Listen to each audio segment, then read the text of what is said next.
Hello welcome back. അപ്പോൾ എല്ലാവരും സുഖമായിട്ടിരിക്കുന്നു എന്ന് വിചാരിക്കുന്നു. അൽഹംദുലില്ലാ ഞാനിവിടെ സുഖമായിട്ടിരിക്കുന്നു. അപ്പോൾ ഇന്നത്തെ നമ്മളെ വീഡിയോ നമ്മളെ കിച്ചണിലെ ജോലികളൊക്കെ ഈസി ആക്കാനുള്ള കുറച്ച് ടിപ്സ് ആൻഡ് ട്രിക്സും കാര്യങ്ങളും ഒക്കെയാണ് കേട്ടോ. ഒരു വീക്കെൻഡിലെ മീൽ പ്രിപ്പും കാര്യങ്ങളൊക്കെയാണ് വീഡിയോയിൽ ഉൾപ്പെടുത്തിയിട്ടുള്ളത്. അപ്പോൾ വീഡിയോ എന്തായാലും നിങ്ങൾക്ക് യൂസ്ഫുൾ ആവുമെന്ന് ഞാൻ വിചാരിക്കുന്നത്. വീഡിയോ എന്തായാലും മുഴുവനായിട്ട് തന്നെ കണ്ടുവെക്കുക. കണ്ടിഷ്ടമായാലും ലൈക്ക് ചെയ്യാനും ഷെയർ ചെയ്യാനും സബ്സ്ക്രൈബ് ചെയ്യാനും ഒന്നും മറന്നു പോകല്ലേ. വീഡിയോ ഇഷ്ടപ്പെടുകയാണെങ്കിൽ ലൈക്കിൻ്റെ കാര്യം മറന്നേ പോലെ കേട്ടോ. വീക്കെൻഡ് എന്ന് ഞാൻ പറയുന്നില്ല, നമുക്ക് പറ്റുന്ന ഒരു ദിവസത്തിൽ അല്ലെങ്കിൽ വീക്കെൻഡിൽ കുറച്ച് കാര്യങ്ങളൊക്കെ ചെയ്തു വെക്കുകയാണെങ്കിൽ നമ്മുടെ ഡെയിലി ലൈഫ് നല്ല സ്മൂത്തായിട്ട് നമുക്ക് മുന്നോട്ട് കൊണ്ടുപോകാൻ വേണ്ടി പറ്റും. അതുപോലെ തന്നെ കിച്ചണിലെ പണികൾ വേഗം തീർന്ന് നമുക്കിഷ്ടമുള്ള കാര്യങ്ങൾക്കായിട്ട് നമുക്ക് കുറേ അധികം സമയം കിട്ടും. ജോലിക്ക് പോകുന്നവർക്കൊക്കെ ആണെങ്കിൽ ഇത് ഭയങ്കര യൂസ്ഫുൾ ആവട്ടെ. കുറച്ച് കാര്യങ്ങളൊക്കെയാണ് അങ്ങനത്തെ കുറച്ച് കാര്യങ്ങളൊക്കെയാണ് ഞാൻ പറഞ്ഞു തരുന്നത്. പിന്നെ എൻ്റെ വീട്ടിലേക്ക് വേണ്ട നമ്മുടെ വീട്ടിലുള്ള ആളുകൾക്ക് അനുസരിച്ചുള്ള ഫുഡും കാര്യങ്ങളും പ്രിപ്പറേഷനൊക്കെയാണ് ഞാൻ ചെയ്യുന്നത്.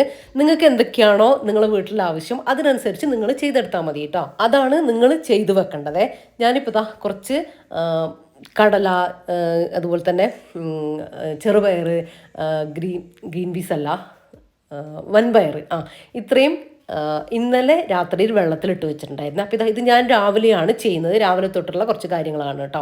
അപ്പോൾ അത് നന്നായിട്ട് കുതിർന്ന് വന്നിട്ടുണ്ടല്ലോ. ഇനി അതെല്ലാം ഞാൻ കുക്കറിലേക്ക് ഇട്ടിട്ട് വേവിക്കാൻ വേണ്ടിയിട്ട് പോവാണ് കേട്ടോ. നമ്മൾ കറികൾ അങ്ങനെ ഉണ്ടാക്കി വെക്കുക അങ്ങനത്തെ കാര്യങ്ങളല്ല കേട്ടോ ചെയ്യുന്നത്. നമുക്ക് ഭയങ്കര ഒരു ഹെൽപ്പാവും. ഡെയിലി ഉള്ള ദിവസങ്ങളിൽ നമുക്കിത് ഭയങ്കര ഹെൽപ്പാവും കേട്ടോ. അപ്പോൾ അങ്ങനത്തെ കുറച്ച് കാര്യങ്ങളാണ്. അപ്പോൾ ഇതാ ചെറുപയർ, വൻപയർ, കടല എല്ലാം ഓരോരോ കുക്കറിൽ ഞാൻ ഇട്ട് കൊടുത്തിട്ടുണ്ട്. അപ്പം ഞാനിപ്പോൾ കുക്കർ ഉള്ളത് കൊണ്ട് അങ്ങനെ ഒരുമിച്ച് വേഗം തീർക്കാൻ വേണ്ടിയിട്ട് ചെയ്യുന്നതേ ഉള്ളൂ കേട്ടോ. നിങ്ങൾ അതിനനുസരിച്ച് ചെയ്തെടുക്കാം. അപ്പോൾ ചെറുപയറൊക്കെ വേവിക്കാനുള്ള ആവശ്യത്തിലുള്ള വെള്ളവും കാര്യങ്ങളൊക്കെ വെച്ച് കൊടുക്കുക. പിന്നെ ഇതിൽ ഞാൻ മസാലപ്പൊടികളും കാര്യങ്ങളും ഒന്നും ഇട്ട് കൊടുക്കുന്നില്ല കേട്ടോ. ജസ്റ്റ് വേവിച്ചെടുക്കുന്നതെന്ന് മാത്രം. ഉപ്പ് മാത്രം ചേർത്ത് കൊടുക്കുക. അതുപോലെ തന്നെ ഉപ്പ് നല്ല കയറ്റി ഇട്ട് കൊടുക്കണ്ട. നമ്മൾ പിന്നീട് ഇത് കറിക്കും സാലഡിനും ഒക്കെ യൂസ് ചെയ്യുന്നതാണ് കേട്ടോ. അതുകൊണ്ട് തന്നെ ഒരുപാട് ഉപ്പ് വേണ്ട, പാകത്തിനുള്ള ഉപ്പ് ചേർത്ത് കൊടുക്കുക. അപ്പോൾ ഇതാ ഞാൻ 3 കുക്കറിലേക്ക് ആക്കിയിട്ട് ഇനി ഇതൊന്ന് വേവിക്കാൻ വേണ്ടിയിട്ട് വെച്ച് കൊടുക്കാം കേട്ടോ. സാധാരണ നമ്മൾ കടലയൊക്കെ വേവിക്കുന്ന ആ ഒരു രീതിയിൽ തന്നെ വേവിച്ചെടുക്കാം. അപ്പോൾ അതവിടെ വേവുന്നുണ്ട്.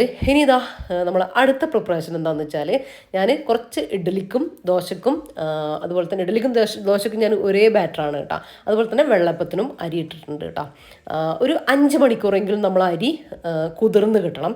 വെള്ളപ്പത്തിന് ഞാനിതിൻ്റെ റെസിപ്പി ഡീറ്റെയിൽ ആയിട്ട് ചെയ്തിട്ടുണ്ട് കേട്ടോ. ഞാൻ ലിങ്ക് ഫസ്റ്റ് കമൻ്റായിട്ട് കൊടുക്കുന്നുണ്ട്, ആവശ്യമുള്ളവർ കണ്ടു നോക്കിക്കോ. അപ്പോൾ അതിൻ്റെ നല്ല പെർഫെക്റ്റ് ആയിട്ട് കിട്ടുന്ന റെസിപ്പി, അതിൻ്റെ ടിപ്സും ട്രിക്സൊക്കെ ഞാൻ അതിൽ പറഞ്ഞിട്ടുണ്ട് കേട്ടോ. കണ്ടു നോക്കാം. പിന്നെ 1/2 കിലോ റൈസാണ് ഞാൻ എടുത്തിട്ടുള്ളത്. അതായത് ദോശക്കും പിന്നെ വെള്ളപ്പത്തിനും. പിന്നെ നമ്മളിതിലേക്ക് ഈസ്റ്റോ അതുപോലെ തന്നെ ബേക്കിംഗ് സോഡയോ ഒന്നും ചേർത്ത് കൊടുക്കുന്നില്ല കേട്ടോ. അവിലാണ് ഞാനിതിൽ ഫെർമെൻറ്റേഷൻ നടക്കാൻ വേണ്ടിയിട്ട് യൂസ് ചെയ്യുന്നത്. അപ്പോൾ അത് അവിലൊന്നും നമ്മളിപ്പോൾ ഇട്ട് കൊടുക്കുന്നില്ല കേട്ടോ. അരി മാത്രമാണ്. അരിയും ഉഴുന്നൊക്കെ ഇട്ട് കൊടുത്തിട്ടുണ്ട്. ഇനി അത് കഴുകി ക്ലീൻ ചെയ്തിട്ട് കൊടുത്തതാണ്. അത് നന്നായിട്ട് ഒരു 5 മണിക്കൂറെങ്കിലും കുതിർന്ന് വരട്ടെ. ഇനിയിപ്പോൾ നമ്മൾ ഈ എന്താ പറയുക പ്രിപ്പറേഷൻ കാര്യങ്ങളൊക്കെ ചെയ്യുന്നതിന് മുമ്പായിട്ട് ആദ്യം ചെയ്യേണ്ട കാര്യം എന്താ വെച്ചാൽ നമ്മൾ ഫ്രിഡ്ജിൽ എന്തെല്ലാം നമ്മളെ കയ്യിൽ ഇല്ലാത്ത അതിനനുസരിച്ചുള്ള സാധനങ്ങളെല്ലാം നമുക്ക് വേണ്ട സാധനങ്ങൾ വാങ്ങണമല്ലോ. വെജിറ്റബിൾസും കാര്യങ്ങളൊക്കെ വാങ്ങണം. അപ്പോൾ നമ്മളൊന്ന് നോക്കുക ഫ്രിഡ്ജിൽ നമ്മൾ എന്തെല്ലാം കഴിഞ്ഞ ആഴ്ച അല്ലെങ്കിൽ 2 ആഴ്ച കൂടുമ്പോഴാണ് ഞാൻ സാധനങ്ങൾ വാങ്ങുക. അപ്പോൾ വാങ്ങിയതിൽ എന്തെല്ലാം ബാക്കിയുണ്ട്, ഇനി എന്തെല്ലാം എനിക്ക് വാങ്ങാനുണ്ട്, എന്തെല്ലാം തീർന്നു പോയിട്ടുണ്ട്, അതൊക്കെ ഞാൻ ഇങ്ങനെ ഒരു പേപ്പറിൽ നോട്ട് ചെയ്ത് വെക്കാറുണ്ട് കേട്ടോ. അപ്പോൾ കുറച്ച് സാധനങ്ങൾ, തക്കാളി, അതുപോലെ തന്നെ സാലഡ് ലീഫ്, ചെറുനാരങ്ങ, അങ്ങനത്തെ കുറച്ച് ഐറ്റംസൊക്കെ എൻ്റെ കയ്യിലുണ്ട്. എന്നാൽ കുറച്ച് അധികം സാധനങ്ങൾ വാങ്ങാനുണ്ട് കേട്ടോ. അപ്പോൾ അതൊക്കെ ഒന്ന് നോക്കി ഇനി സാധനങ്ങളൊക്കെ വാങ്ങാൻ വേണ്ടിയിട്ട് പോകണം. അതിന് മുമ്പായിട്ട് അടുത്ത സ്റ്റെപ്പായിട്ടുള്ളത് നമ്മൾ ഫ്രിഡ്ജ് ഒന്ന് ക്ലീൻ ചെയ്യുക എന്നുള്ളതാണ്. നമ്മൾ ഫ്രിഡ്ജ് എപ്പോഴും നല്ല നീറ്റായിട്ട് തന്നെ വെക്കുക. ഇടയ്ക്കൊരു നനഞ്ഞ ക്ലോത്ത് വെച്ചിട്ട് വൈപ്പ് ചെയ്തും കൊടുക്കുക കേട്ടോ. അങ്ങനെയാണെങ്കിൽ എപ്പോഴും ഇങ്ങനെ ഡീപ്പ് ക്ലീനിങ്ങിൻ്റെ ആവശ്യം വരില്ല കേട്ടോ. ഇന്നിപ്പോൾ ഞാനിത് ഈ ബാസ്ക്കറ്റും കാര്യങ്ങളൊക്കെ എടുത്തിട്ട് കഴുകുന്നുണ്ട്. അല്ലാത്ത ഭാഗമെല്ലാം നന്നായിട്ട് തുടച്ച് ക്ലീൻ ആക്കിയിട്ടും എടുത്തിട്ടുണ്ട് കേട്ടോ. അപ്പോൾ ഫ്രിഡ്ജ് നന്നായിട്ടൊന്ന് നീറ്റാക്കി എടുക്കുന്നുണ്ടേ. ശരിക്കും നമ്മൾ റമദാനിൻ്റെ മുമ്പ് നമ്മൾ ഫ്രിഡ്ജൊക്കെ ക്ലീൻ ചെയ്യില്ലേ, അതുപോലെ തന്നെ നിർബന്ധമാണ് റമദാൻ കഴിഞ്ഞാലുള്ള ക്ലീനിങ് കേട്ടോ. കിച്ചൺ ക്ലീനിങ്ങും അതുപോലെ തന്നെ റമദാൻ കഴിഞ്ഞാൽ ഫ്രിഡ്ജ് ക്ലീനിങ്ങും മസ്റ്റാണ് കേട്ടോ. അത് ഞാൻ വേറൊരു വീഡിയോയിൽ പറയുന്നുണ്ട്. അപ്പോൾ സാധനങ്ങളൊക്കെ കിട്ടിയിട്ടുണ്ട്. നമ്മളെ കുറച്ച് പച്ചക്കറികളും ഫ്രൂട്ട്സും അങ്ങനെ എനിക്ക് ആവശ്യമുള്ള എൻ്റെ കയ്യിൽ ഇല്ലാത്ത ഐറ്റംസൊക്കെ നോക്കിയിട്ടാണ് ഞാൻ വാങ്ങിയിട്ടുള്ളത്. ഇനിയിപ്പോൾ ഇതൊക്കെ നമുക്ക് ഒന്ന് കഴുകി ക്ലീൻ ചെയ്ത് ഡ്രൈ ആക്കിയിട്ട് എടുക്കേണ്ടതായിട്ടുണ്ട്. അപ്പോൾ ഇങ്ങനെ നമ്മൾ ഡെയിലി രാവിലെ പെട്ടെന്ന് എടുത്തിട്ട് നമ്മൾ കറികൾക്കൊക്കെ ആയിട്ട് കഷ്ണങ്ങൾ എടുക്കുന്ന സമയത്ത് നമുക്ക് അതിനൊന്നുള്ള ടൈം കിട്ടൂല. നമുക്ക് വിഷം അടിച്ചിട്ടുള്ള പച്ചക്കറിയും കാര്യങ്ങളൊക്കെ അല്ല ഇപ്പോൾ കിട്ടുന്നത്. എന്തായാലും പെർഫെക്റ്റ് ആയിട്ടുള്ള ഒന്നും നമുക്ക് കിട്ടൂല. അപ്പോൾ നന്നായിട്ട് 1-2-3 തവണ കഴുകിയെടുത്തിട്ട് കുറച്ച് മഞ്ഞൾപ്പൊടിയോ വിനാഗിരിയോ ഇട്ടിട്ട് വെള്ളത്തിലൊന്ന് സോക്ക് ചെയ്ത് വെക്കാം, ഒരു അരമണിക്കൂർ കേട്ടോ. എന്നിട്ട് ഒന്നുകൂടെ ഒന്ന് കഴുകിയെടുത്തിട്ട് നമുക്കിത് ഒന്ന് നന്നായിട്ട് ഡ്രൈ ആക്കിയിട്ട് എടുക്കണം കേട്ടോ. എന്നിട്ടാണ് നമ്മൾ ബാക്കിയുള്ള പ്രിപ്പറേഷൻസും കാര്യങ്ങളൊക്കെ നമ്മൾ ചെയ്യുന്നത്. ഇപ്പോൾ നമ്മൾ എത്രയാണ് പച്ചക്കറികൾ നമുക്ക് വേണ്ടത്, എന്തെല്ലാം ഐറ്റമാണ് വേണ്ടത്, അതിനനുസരിച്ചാണ് ഞാൻ എടുത്തിട്ടുള്ളത്. അതുപോലെ തന്നെ പൾസസും നമ്മളെ കടല, ചെറുപയർ അങ്ങനത്തെ ഐറ്റംസ് ഇല്ലേ. ഇപ്പോൾ നിങ്ങൾക്ക് വേണമെങ്കിൽ ഗ്രീൻ പീസ് ആഡ് ചെയ്യുക, വെള്ളക്കടല ആഡ് ചെയ്യുക, അങ്ങനെയൊക്കെ ചെയ്യാം കേട്ടോ. അപ്പം ഞങ്ങൾ ഉപയോഗിക്കുന്ന ഐറ്റംസാണ് ഞാൻ എടുത്ത് വേവിക്കാൻ വേണ്ടി വെച്ചിട്ടുള്ളത് കേട്ടോ. ഇനി ഫ്രൂട്ട്സും കാര്യങ്ങളൊക്കെ ഒന്ന് വെള്ളത്തിലിട്ട് വെക്കണം, കഴുകിയെടുക്കണം. പിന്നെ കുറച്ച് വെളുത്തുള്ളി, ഇഞ്ചി, അതുപോലെ തന്നെ സവാള ഒക്കെ ഞാൻ തൊലി കളഞ്ഞ് വെക്കാറുണ്ട് കേട്ടോ, ചെറിയൊരളവിൽ. അപ്പോൾ അതൊക്കെ അതിൻ്റെ ഇടയിൽ ഇങ്ങനെ നടക്കും. അപ്പോൾ ഇതാ അരമണിക്കൂറിന് ശേഷം ഞാൻ നന്നായിട്ട് ഒന്നുകൂടെ കഴുകിയെടുത്തു. വെള്ളം വാലാൻ വേണ്ടിയിട്ട് വെച്ച് കൊടുത്തിട്ടുണ്ടായിരുന്നു. ഇനി ഇതുപോലെ ഒരു കോട്ടണിൽ വെച്ചിട്ട് നന്നായിട്ട് വെള്ളം ഒന്ന് ഡ്രൈ ആയിട്ട് കിട്ടട്ടെ കേട്ടോ. ഇതിപ്പോൾ ഞാൻ രാവിലെ മുതലുള്ള രാത്രി വരെയുള്ള എൻ്റെ കാര്യങ്ങളിൽ ഞാൻ ഇടയ്ക്കിടയ്ക്ക് ചെയ്യുന്ന കാര്യങ്ങളാണ് കേട്ടോ. ഒരേ ഇരിപ്പിന് ഇത് എല്ലാം കൂടെ ചെയ്ത് തീർക്കണ്ട. നിങ്ങൾക്ക് ടൈം ഉണ്ടെങ്കിൽ അങ്ങനെ ഇഷ്ടമാണെങ്കിൽ ചെയ്യാം. ഞാനിപ്പോൾ അന്നത്തെ ദിവസത്തെ എൻ്റെ കാര്യങ്ങളുടെ ഇടയിൽ വന്നിട്ട് ഓരോരോ കാര്യങ്ങൾ ചെയ്യുന്നതാണ് കേട്ടോ. അല്ലെങ്കിൽ എനിക്കൊരു മടുപ്പ് വരും തോന്നി, അതുകൊണ്ട് ഞാൻ അങ്ങനെയാണ് ചെയ്യുന്നത്. ഇനി ആ വെജിറ്റബിൾസ് എല്ലാം ഒന്ന് ഡ്രൈ ആയിട്ട് വരട്ടെ. ഞാനിവിടെ കുറച്ച് നമ്മളെ ജ്യൂസ് മുന്തിരിയില്ലേ, അത് ഉണ്ട് കേട്ടോ. അത് എല്ലാം ക്ലീൻ ആക്കി എടുത്തിട്ടുണ്ട്, നന്നായിട്ട് കഴുകിയിട്ട് എടുത്തിട്ടുണ്ട്. പിന്നെ കുറച്ച് സാദാ മുന്തിരിയുണ്ട്. അപ്പം ഞാൻ ആ ഒരു ജ്യൂസ് മുന്തിരിൻ്റെ പകുതി നമുക്ക് ഒന്ന് ജ്യൂസ് ആക്കിയിട്ടും കൂടെ വെക്കാം. ഇപ്പം നല്ല ചൂടും കാര്യങ്ങളൊക്കെ അല്ല, അപ്പോൾ പെട്ടെന്ന് ഒരാൾ വരുമ്പോൾ ഇനിയിപ്പോൾ നമുക്കാണെങ്കിലും കുടിക്കാമല്ലോ. അപ്പോൾ അതിന് വേണ്ടിയിട്ട് മുന്തിരി കഴുകി ക്ലീൻ ചെയ്തതിൽ നിങ്ങൾക്കൊക്കെ വെള്ളം ഒഴിച്ചിട്ട് ഒന്ന് വേവിക്കാൻ വേണ്ടിയിട്ട് വെക്കുക. പഞ്ചസാരയും കൂടെ ഇട്ട് കൊടുക്കണം, നമ്മൾ ആവശ്യത്തിന് കേട്ടോ. വേണമെങ്കിൽ ഇട്ട് കൊടുക്കാം, വേണമെങ്കിൽ സ്കിപ്പ് ചെയ്യാം. പിന്നെ ബാക്കിയുള്ള ഫ്രൂട്ട്സൊക്കെ ഒന്ന് എടുത്ത് വെക്കട്ടെ. ഇതാ കുറച്ച് ജ്യൂസ് മുന്തിരി കൂടെ ബാക്കിയുണ്ട് കേട്ടോ. അപ്പോൾ ഞാൻ എല്ലാം കൂടെ അടിച്ച് വെക്കുന്നില്ല. ചിലപ്പോൾ നമുക്ക് ഇങ്ങനെ തന്നെ കഴിക്കാൻ തോന്നും, ചിലപ്പോൾ സാലഡിലിട്ട് കഴിക്കാൻ തോന്നും, അങ്ങനെയൊക്കെ അല്ലേ. അപ്പോൾ അത് നോക്കിയിട്ട് ചെയ്യാമെന്ന് വിചാരിച്ചു. സാലഡ് നമ്മുടെ ജ്യൂസ് മുന്തിരിയും മറ്റേ മുന്തിരി ഇപ്പുറത്തെ സൈഡിലേക്കാക്കി ഞാനൊരു ബോക്സിലേക്കാക്കി വെച്ച് കൊടുത്തിട്ടുണ്ട് കേട്ടോ. ഇതിങ്ങനെ നമ്മൾ ക്ലീൻ ചെയ്ത് വെക്കുകയാണെങ്കിൽ നമുക്ക് ആ ഒരു സമയത്ത് കഴിക്കുന്ന സമയത്ത് എടുത്ത് അപ്പാടെ കഴിക്കുകയും ചെയ്യാം. മാത്രമല്ല നമുക്ക് ജ്യൂസ് അടിക്കാനൊക്കെ പെട്ടെന്ന് ഒരാൾ വന്നാൽ നമുക്ക് അത് അങ്ങനെ എടുത്തിട്ട് വേഗം ജ്യൂസ് അടിക്കുകയും ചെയ്യാം. ഇനി മാങ്ങ നന്നായിട്ട് കഴുകിയിട്ട് തുടച്ചിട്ട് ഞാൻ ഇതുപോലെ ഈ ബൗളിലിട്ട് വെക്കുന്നുണ്ട് കേട്ടോ. എനിക്ക് കുറേ അധികം ഫ്രൂട്ട്സ് അങ്ങനെ ഫ്രിഡ്ജിൽ വെക്കുന്നത് ഇഷ്ടമല്ല. മാങ്ങയൊന്നും ഫ്രിഡ്ജിൽ വെച്ചാൽ പിന്നെ കഴിക്കാൻ ഇഷ്ടമല്ല കേട്ടോ. അപ്പോൾ അങ്ങനെ കഴിക്കുന്ന ഫ്രൂട്ട്സുകൾ കുറച്ച് ഇങ്ങനെയും പുറത്തും വെക്കുന്നുണ്ട്. അപ്പോൾ നമ്മൾ മുന്തിരി തിളച്ചൊന്നും വന്നിട്ടില്ല. അതിന് മുമ്പ് നമുക്ക് ആവശ്യത്തിനുള്ള മധുരം, അതിനൊരു കറക്റ്റൊന്നും ഞാൻ പറയുന്നില്ല കേട്ടോ. ഇനി ഇത് നന്നായിട്ട് തിളച്ച് 2-3 മിനിറ്റ് ഒരു ലോ ഫ്ലെയിമിൽ ഇട്ട് കൊടുക്കുക. അതവിടെ കിടന്നൊന്ന് കുക്കാവട്ടെ കേട്ടോ. അതിന് ശേഷം നമുക്കിത് നന്നായിട്ടൊന്ന് തണുത്ത് വരട്ടെ. തണുത്ത് വന്നതിന് ശേഷം ഇപ്പോൾ ഇത് ഏകദേശം കുക്കായിട്ട് വന്നിട്ടുണ്ട് കേട്ടോ. തിളക്കുമ്പോൾ തന്നെ ഇതിൻ്റെ ഈ ഒരു ഇതൊക്കെ ഇങ്ങനെ പൊട്ടി വരും കേട്ടോ മുന്തിരി. ഇനി ഇത് നന്നായിട്ട് തണുത്ത് വരട്ടെ. തണുത്ത് വന്നതിന് ശേഷം നമുക്കത് ജ്യൂസാക്കിയിട്ട് എടുക്കാം.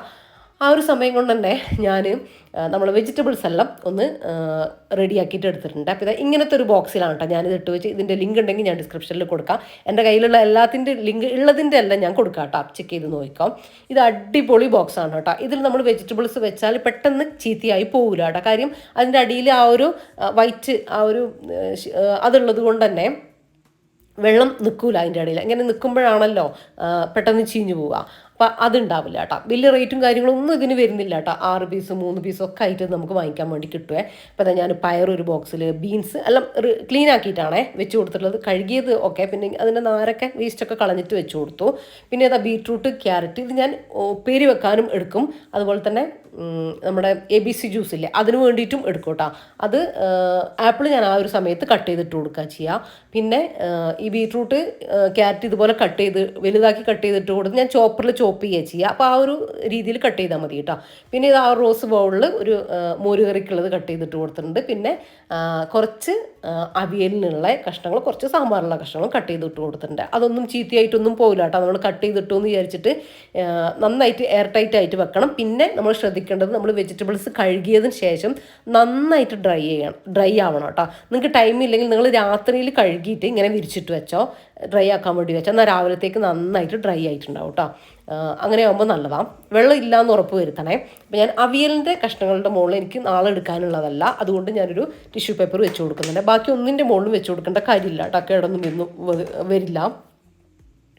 ഇതൊക്കെ മീൽ പ്രിപ്പിങ് കാര്യങ്ങളൊക്കെ ചിലർ എല്ലാവരും ചെയ്യുന്നവനായിരിക്കും. ചെയ്യാത്തവർ എന്തായാലും ട്രൈ ചെയ്യണം കേട്ടോ. നമുക്ക് ഒരുപാട് ഫ്രീ ടൈം കിട്ടും. കുക്കിംഗ് നമുക്ക് ഭയങ്കര ഈസി ആയിട്ട് മാറും കേട്ടോ. രാവിലെ നമുക്ക് കുട്ടികൾക്ക് ഫുഡ് കൊണ്ടുപോകാനും എനിക്കാണെങ്കിൽ റഫീഖാക്ക് ഫുഡ് കൊടുത്തയക്കാനും ഒക്കെ ഉണ്ട്. അപ്പോൾ കുറഞ്ഞ സമയം കൊണ്ട് തന്നെ എനിക്ക് ബ്രേക്ക്ഫാസ്റ്റും ലഞ്ചും എൻ്റെ പണികളും അത് കഴിഞ്ഞിട്ട് എനിക്ക് എൻ്റെ വീഡിയോൻ്റെ കാര്യങ്ങളും എൻ്റെ ഒരു ജോബിലേക്ക് എനിക്ക് തിരിഞ്ഞ് കുറേ കാര്യങ്ങൾ ചെയ്യാൻ എനിക്ക് ടൈം വേണം കേട്ടോ. എക്സ്ട്രാ ടൈം വേണമെങ്കിൽ എനിക്ക് ഇങ്ങനത്തെ ഒക്കെ ചെയ്ത് വെച്ചേ പറ്റുള്ളൂ. അപ്പം ഞാൻ കണ്ടെത്തിയിട്ടുള്ള എനിക്ക് ഭയങ്കര ഈസി ആയിട്ടുള്ള ലൈഫ് ഈസി ആയിട്ട് തോന്നിയ ഒരു സംഭവമാണ് കേട്ടോ ഇത്. പിന്നെ ഇതാ ഞാൻ കുറച്ച് പയറും ചെറിയ കഷ്ണം ക്യാരറ്റും കൂടെ അരിഞ്ഞിട്ട് നാളത്തേക്കുള്ള ഉപ്പേരിക്ക് വേണ്ടിയിട്ടാണ് കേട്ടോ അത്. എക്സ്ട്രാ ഞാൻ കുറച്ച് സാമ്പാറിനും അവിയലും അരിഞ്ഞ് വെച്ചിട്ടുണ്ട്. അങ്ങനെ എല്ലാം കൂടെ അരിഞ്ഞ് വെക്കേണ്ട കാര്യമില്ല കേട്ടോ. അപ്പോൾ അത്രയൊക്കെ അരിഞ്ഞ് വെച്ചാൽ മതിയേ. അപ്പോൾ നമ്മൾ വെജിറ്റബിൾസ് എല്ലാം സെറ്റാണ്. ഇനി ഇതില്ലേ എൻ്റെ ഒരു സാലഡ് സെക്ഷനാണ്. സാലഡ് ലീഫും കാര്യങ്ങളൊക്കെ എൻ്റെ കയ്യിലുണ്ട്. പിന്നെ നമ്മൾ സ്വീറ്റ് കോൺ ഇല്ലേ, സ്വീറ്റ് കോൺ ഇത് ഇങ്ങനെ വാങ്ങിയതല്ല കേട്ടോ. ഇങ്ങനെ നമുക്ക് വാങ്ങാൻ കിട്ടും, അങ്ങനെ വാങ്ങാം. ഞാൻ അങ്ങനെയല്ല, ഞാനിങ്ങനെ ചോളമില്ലേ നമ്മളെ അത് ഇങ്ങനെ മുഴുവനെയുള്ള തുലിയോടുള്ള അത് വാങ്ങിയിട്ട് ഉപ്പിട്ടിട്ട് ഇങ്ങനെ ആവി കയറ്റി പുഴുങ്ങിയെടുത്തിട്ട് ഇതുപോലെ തണുത്തതിന് ശേഷം ഇങ്ങനെ അതിൽ നിന്ന് ഇങ്ങനെ ചെത്തിയെടുത്തിട്ടുള്ളതാണ് കേട്ടോ. അതിങ്ങനെ പെട്ടെന്ന് തന്നെ കത്തി കൊണ്ട് നമുക്ക് ആക്കിയെടുക്കാൻ വേണ്ടി പറ്റും. ഇനി ഇത് നമുക്ക് വെറുതെ ബട്ടറിലൊക്കെ സോട്ട് ചെയ്ത് കഴിക്കാനും സ്നാക്സ് പോലെ കഴിക്കാനും അതുപോലെ തന്നെ സാലഡിലേക്ക് ഒക്കെ നല്ല ഹെൽത്തിയാണ്. അതുപോലെ തന്നെ ഗ്രീൻ പീസ്, അതുപോലെ തന്നെ പിന്നെ വൈറ്റ് കടല, അത് ഞാൻ കുറച്ച് മുന്നേ വേവിച്ച് വെച്ചിട്ടുള്ളതാണ് കേട്ടോ. ഇതൊക്കെ ഞാൻ ഫ്രീസറിലേക്കാണ് കേട്ടോ വെച്ച് കൊടുക്കുന്നത്. അപ്പം നമുക്ക് ആവശ്യമുള്ള ഒരു 10 മിനിറ്റ് മുമ്പ് നമ്മൾ പുറത്തേക്ക് എടുത്ത് വെച്ചിട്ട് ഇന്ന് നമുക്ക് ആവശ്യമുള്ളത് എടുക്കാവുന്നതാണ് കേട്ടോ. പിന്നെ ഇതാ ഇങ്ങനത്തെ ഒരു ബോക്സ്, ഇത് നമുക്ക് ഭയങ്കര ഇമ്പോർട്ടൻ്റ് ആണ് ഈ ഒരു ബോക്സ്. നമുക്ക് പെട്ടെന്ന് കുക്കിങ്ങിന് വേണ്ടിയിട്ട് ഈ ഒരു ബോക്സ് എടുത്താൽ നമ്മൾ അത്യാവശ്യമുള്ള കാര്യങ്ങളൊക്കെ കിട്ടും കേട്ടോ. കുറച്ച് കറിവേപ്പില, കുറച്ച് വെളുത്തുള്ളി, കുറച്ച് ഇഞ്ചി, കുറച്ച് പച്ചമുളക് ചെറുതായിട്ട് കട്ട് ചെയ്തിട്ട് ഞാൻ ഇട്ട് കൊടുത്തിട്ടുണ്ട്. ക്രഷ് ചെയ്തിട്ടില്ല കേട്ടോ, വെറുതെ കട്ട് ചെയ്തിട്ടേ. ഞാൻ അങ്ങനെയാണ് ഫുഡിന് എടുക്കുക. നിങ്ങൾ എങ്ങനെയാണോ യൂസ് ചെയ്യുന്നത് അങ്ങനെ എടുത്തോ. അപ്പോൾ ഈ ഒരു ബോക്സ് എനിക്ക് ഭയങ്കര ഇമ്പോർട്ടൻ്റ് ആണ് കേട്ടോ. ഇതങ്ങ് എടുത്തു കഴിഞ്ഞാൽ നമുക്ക് ചില കാര്യങ്ങൾക്ക് ഭയങ്കര ഈസിയാണ് കേട്ടോ. പിന്നെ ഞാൻ എക്സ്ട്രാ കുറച്ച് ഇഞ്ചി വെളുത്തുള്ളി പേസ്റ്റ് ആക്കിയിട്ടും വെക്കാറുണ്ട്. അപ്പോൾ ഇന്ന് ഞാൻ ഇതാ ഇഞ്ചി വെളുത്തുള്ളി ഞാൻ ക്ലീൻ ചെയ്തെടുത്തു, നന്നായിട്ട് കഴുകിയെടുത്തു. ഇനി ഇതിൽ വെള്ളമുണ്ട്, അത് നന്നായിട്ട് ഇതാ ഈ ഒരു കോട്ടണിൽ വെച്ചിട്ട് ഞാനൊന്ന് ഡ്രൈ ആക്കിയിട്ട് എടുത്തിട്ടുണ്ട്. വെള്ളം ഒട്ടും പാടില്ല കേട്ടോ. ഇനി നമ്മളിതിലേക്ക് ഓയിലോ വിനീഗറോ ഒന്നും യൂസ് ചെയ്യാതെയാണ് ഇഞ്ചി വെളുത്തുള്ളി പേസ്റ്റ് ഉണ്ടാക്കുന്നത്. വെറുതെ വെളുത്തുള്ളി മാത്രം ഇട്ടിട്ട് ഒന്ന് ക്രഷ് ചെയ്തെടുക്കാം. എനിക്ക് പേസ്റ്റ് ആക്കണമെങ്കിൽ ആക്കാം, എനിക്ക് അത്ര പേസ്റ്റ് ഇഷ്ടമല്ല കേട്ടോ. അപ്പോൾ ആ ഒരു രീതിയിലാണ് ഞാൻ ആക്കിയിട്ട് എടുക്കുന്നത്. ഓയിലും ഒന്നും ഞാൻ ചെയ്യുന്നില്ല കേട്ടോ. അപ്പോൾ ഓയിലും വിനാഗിരി ഒന്നും ചേർക്കാതെ, ഉപ്പൊന്നും ചേർക്കാതെ നമുക്കിത് ഇങ്ങനെ തന്നെ ഒരു 2-3 ആഴ്ച സുഖമായിട്ട് നമുക്ക് യൂസ് ചെയ്യാൻ വേണ്ടി പറ്റും കേട്ടോ. ഇങ്ങനെ നിങ്ങൾ ചെയ്യുമ്പോൾ ഓയിലൊന്നും ഒഴിക്കാതെ നിങ്ങൾ ചെയ്യുമ്പോൾ കുറേ അധികം എടുക്കരുത് കേട്ടോ. ഈ ഒരു ക്വാണ്ടിറ്റി ഒക്കെ എടുത്താൽ മതി. എന്നിട്ട് ഇത് തീരുമ്പോൾ നമ്മൾ അടുത്തത് ചെയ്തെടുത്താൽ മതി കേട്ടോ. പക്ഷേ അങ്ങനെ നമ്മൾ കുറച്ചൊന്ന് നോക്കുകയാണെങ്കിൽ നമുക്ക് ആ ഒരു ഓയിലും കൂടെ നമ്മൾ അകത്തേക്ക് ചെല്ലൂല. ഇഞ്ചിയും അതുപോലെ തന്നെ കേട്ടോ, ഒന്നും ഞാൻ ചേർത്ത് കൊടുത്തിട്ടില്ല, വെറുതെ അരച്ചെടുത്തിട്ടുള്ളതാണ് കേട്ടോ. അപ്പോൾ അത് ക്ലിയർ ആയിട്ടുണ്ടെന്ന് വിചാരിക്കുന്നത്. അപ്പം എന്തായാലും അത് ചെയ്ത് നോക്കട്ടോ ആ ഒരു രീതിയിൽ. പിന്നെ നമ്മൾ വേവിക്കാൻ വെച്ചിട്ടുള്ള ചെറുപയർ, കടല, വൻപയർ ഇതെല്ലാം വെന്ത് വന്നിട്ടുണ്ട്. വെന്ത് തണുത്തതിന് ശേഷം ഞാനൊരു ഒരു ബൗളിലാക്കിയിട്ട്, അതായത് ഒരു ബോക്സിലാക്കിയിട്ട് വെക്കുകയാണ് കേട്ടോ, ഫ്രിഡ്ജിലേക്ക് വെക്കുകയാണ്. ഇത് എന്താണെന്ന് വെച്ചാൽ ചിലത് കറി ഉണ്ടാക്കിയിട്ട് വെക്കും. അപ്പോൾ അത് എനിക്ക് അതിൻ്റെ ആവശ്യമില്ല. ജോലിക്കാർക്ക്, ഭയങ്കര തിരക്കുള്ളവർക്ക് നിങ്ങൾക്ക് അങ്ങനെ ചെയ്യാം കേട്ടോ, കുഴപ്പമൊന്നുമില്ല. അപ്പോൾ നമ്മുടെ ആവശ്യത്തിനനുസരിച്ചാണല്ലോ നമ്മൾ ചെയ്യേണ്ടത്. ഞാനിതിപ്പോൾ വേവിച്ച് വെക്കുന്നേ ഉള്ളൂ. ഇപ്പം നമുക്ക് രാവിലെ കറി ഉണ്ടാക്കണമെങ്കിൽ കടല എടുത്ത് കുക്കറിലേക്ക് ഇട്ട് ഉള്ളി തക്കാളി നമ്മൾ റെഡിയാക്കി വെച്ചിട്ടുണ്ടാവും, അത് അതിലേക്ക് ഇട്ട് കൊടുക്കുക. മസാലപ്പൊടികൾ ഇട്ട് കൊടുത്തിട്ട് 1-2 വിസിലടിപ്പിച്ചിട്ട് നമ്മൾ കറി റെഡി ആയിട്ട് കിട്ടും കേട്ടോ. അപ്പോൾ അതാണ് നമുക്ക് വേഗം കുക്കിങ്. നമുക്ക് അരമണിക്കൂർ കൊണ്ട് തന്നെ നമ്മൾ ലഞ്ചും ബ്രേക്ക്ഫാസ്റ്റൊക്കെ നമുക്ക് സൂപ്പറായിട്ട് റെഡിയാക്കിയിട്ട് എടുക്കാൻ വേണ്ടി പറ്റും കേട്ടോ. ചെറുപയറും അങ്ങനെ തന്നെ നമുക്ക് അതുപോലെ ചെയ്യാം. വൻപയർ ഞാൻ എന്താ പറയുക, തോരനായിട്ടും സാലഡിലേക്കും അതുപോലെ തന്നെ കടലയും ചെറുപയറൊക്കെ അങ്ങനെയും യൂസ് ചെയ്യും, ഒക്കെ ചെയ്യും കേട്ടോ. അതിപ്പോൾ ഞാൻ എടുത്തു വെച്ച കടല പയർ അങ്ങനത്തെ സംഭവങ്ങളില്ല, അതൊക്കെ എനിക്കൊരു 3 കറികൾക്കും അതുപോലെ തന്നെ, അതായത് ഒരു ബോക്സ് കേട്ടോ 3 കറികൾക്ക് ഉണ്ടാവും. പിന്നെ സാലഡിലേക്കും അങ്ങനെ ഉപ്പേരിക്കും അങ്ങനെയായിട്ടും എടുക്കും കേട്ടോ.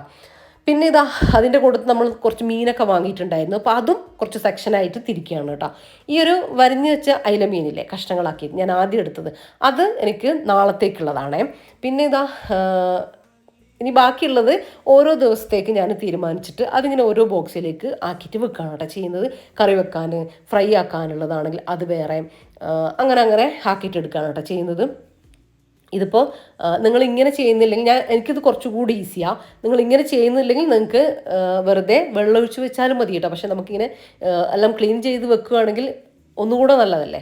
അപ്പോൾ ഇതിൻ്റെ ആ ഫ്രഷ്നസ്സും കാര്യങ്ങളും ഒന്നും പോകാതെയാണ് കേട്ടോ ഞാൻ ചെയ്യുന്നത്. ഞാനത് പറഞ്ഞു തരാം. പിന്നെ ഇതാ കൂന്തളാണ്.